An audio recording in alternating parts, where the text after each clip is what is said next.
Neutralization reactions. So in a neutralization reaction, we basically have a hydronium ion and hydroxide ion making neutral water. So neutralization is just making neutral items. So what comprises of a neutralization reaction? An acid and a base go to salt and water because these are neutral. Acid and bases will combine to make salt and water. Salt is an ionic compound. Water, HOH. So let's look at a neutralization reaction. So we are making salt and water. So let's look at the water. The water is the easiest one to... So we're going to make this water. There's the H from a water, and then the OH for the water as well. So we get H2O. We get H2O, the water, plus the salt. That's whatever is left. So we have to look at the we have to look at the charges. K is plus. Nitrite, or excuse me, the nitrate ion is 1 plus as well. So they will come together, KNO3. And then we balance the equation, and it looks like everything's balanced, so we're good. So this is the neutralization water of nitric acid and potassium hydroxide. We get potassium nitrate and water, and that is the salt. Let's try another. So the reaction happens in moles. The thing is, just because you add an acid to a base doesn't mean it's going to all neutralize. In fact, if you have a huge amount of acid here and just a little bit of base, that's not going to neutralize. The moles must be equal to each other with the acid and the base.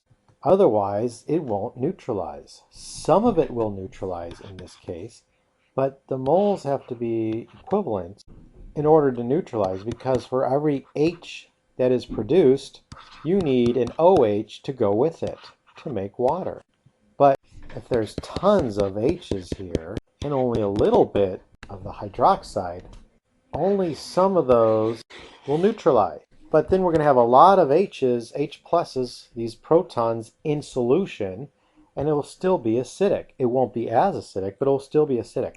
So we have to have a one-to-one relationship between the H's and OH for complete neutralization. So we need to make sure the moles are equal. So let's see how many moles of HCl are needed to neutralize 3.5 moles of magnesium hydroxide. But the thing is, we can't just say that it takes 3.5 moles of hydrochloric acid. We have to look at the mole ratio in the balanced equation. Then we can see how many moles of hydrochloric acid. If there's a one-to-one relationship between the two, then it's 3.5 moles. But if it's not a one-to-one relationship in the balanced equation, then we're going to have to figure that out. So the first thing, let's just write the equation, HCl plus magnesium hydroxide. So remember, the H's and the OH will make the water. What's left makes the salt. And we have to know what the charges are. Magnesium has a 2 plus, chlorine has a minus. So that's MgCl2. Okay, so then we balance it. There's the balanced equation. So we need to look at the mole ratio. The mole ratio of HCl to MgOH2. We have 2 HCl to 1 MgOH2. That's a 2-to-1 mole ratio. So I have to see how many moles of HCl we need. Now the thing is, we are given 3.5 moles of MgOH2. So we can write that up here. It's just a ratio. You can set it up as a ratio. I kind of just like to cancel units here. So it's 2 times 3.5, which equals 7 moles of HCl. So we're going to need 7 moles of H2Cl to neutralize 3.5 moles of magnesium hydroxide. Let's try another one. How many moles of nitric acid are needed to neutralize 0.86 moles of KOH? Let's write the equation. Okay, so remember, the H's will make the water, and what's left makes the salt. K has a charge of +1. Nitrate has a charge of -1. So that's easy. KNO3 come together like that. And it's balanced. It's a one-to-one relationship. So if it's a one-to-one relationship, if there's 1 mole of HNO3 and 1 mole of KOH, then we know that it's going to take exactly 0.86 moles of HNO3 to neutralize 0.86 moles of KOH. That was easy. Let's try this problem here. It will lead us into the next topic. If it takes 87 milliliters of an HCl solution to neutralize 0.67 moles of magnesium hydroxide, what is the concentration of the hydrochloric acid solution? So we know from a previous problem that there is a 2 mole to 1 mole ratio of HCl to MgOH2. So that means if we have 0.67 moles of MgOH2, we will have 1.34 moles to 0.67 moles. Now we want to know what concentration is. So concentration, remember, of HCl, concentration just equals moles per volume, which equals moles per liter. And we have the moles now, 1.34, and we have the volume, the liters, which is 0.087 liters of HCl. We plug it in.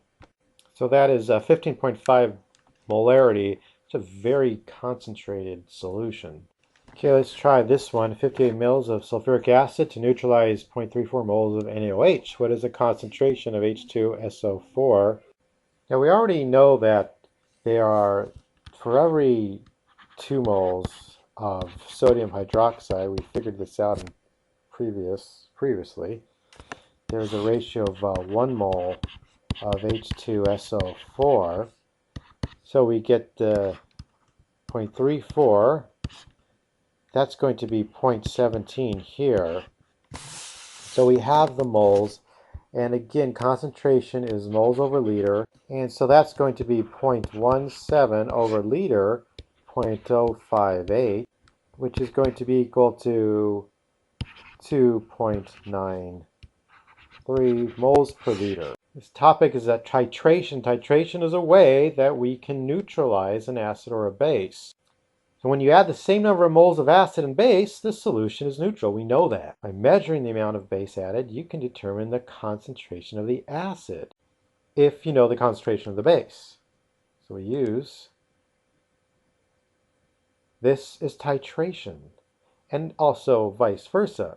If we know when we measure the amount of acid, you can determine the concentration of the base if you know the concentration of the acid. So this is an example of titration. So in A, we have a known volume of an acid, and plus we put a few drops of indicator, which phenolphthalein, which will tell us when neutralization is reached. Now this burette is filled with base. So we have the base in here, and this is the acid. So we will add base to the acid drop by drop, and we can tell exactly how much base we add. And once the color changes, this color will indicate neutralization. So this is now neutral, so we can see what the concentration is of this acid. So the titration equations you should know is the molarity of the acid times the volume of the acid times the number of hydrogen ions. And we have the molarity of the base times the volume of the base times the number of hydroxide ions. But really what we're doing here is really the moles of H equals the moles of OH. So the moles of A over the volume times the volume of A, those will just cancel out. We have moles of B, volume of B times the volume cancels out. So we just have the moles of H equals the moles of OH.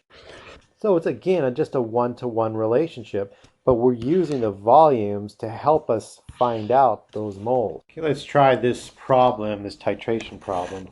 It takes 45 mils of a 1 molar sodium hydroxide solution to neutralize 57 milliliters of hydrogen chloride or hydrochloric acid. What is the concentration of the hydrochloric acid? So what we need to do is write that equation out. And this is already balanced, so we don't need to do anything as far as balancing it. So let's write this equation out. MAVA equals MANB VB. We're solving for the concentration of HCl. So we're just going to MA equals MB over VB over VA.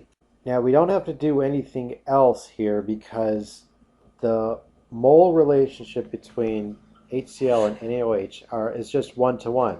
Now if it was different, like 2-to-1 or 1-to-3, we're going to have to do one more step, but it's just a 1-to-1 relationship, so we can just keep it like this. So then we just plug things in, and we get 0.1 moles per liter. Then we have 0.045 liters, and we have to change it to liters because molarity is in moles per liter, divided by 0.057. Actually, that molarity is just 1.0, not 0.1. And we multiply that out, and we get a molarity of 0.79 moles per liter of the acid of HCl. That kind of makes sense. It's a 1-to-1 relationship. We didn't need to use as much sodium hydroxide because this acid wasn't as strong. Let's try another one here. First we have to write out the equation. Okay, so we have this, and then this looks a little more difficult to balance, but we'll first make the water here. It's H2O. What's left is the aluminum, which is a charge of 3+. The sulfate has a charge of 2-. So when we put those together, we get Al2SO4 3, and then we balance it. All right, now this is the balanced equation, and so we write out our equation here. MAVA equals MBVB. Just going to solve for the concentration of the base here, so we have MB equals MAVA over VB. So we have this, and then we can solve, and we get 2.23 moles per liter. But wait. It's not finished because there are 2 to 3 moles here. If it was a 1-to-1 relationship, we would be finished, but we're not. So we have this ratio here. We have to come up with the mole factor and multiply that mole factor by the concentration. So we have 2.23 moles per liter of aluminum hydroxide. So we get 2.23 moles of base.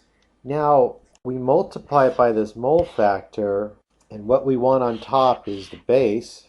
So we have 2 aluminum hydroxide per every 3 H2SO4, and that equals 1.49 moles per liter of AlOH3. Now, if you wrote the units out for all these things, it would cancel out, and you would get AlOH3. So when you're doing the mole ratio, you want to make sure the value that you want is on top, and then it should work out.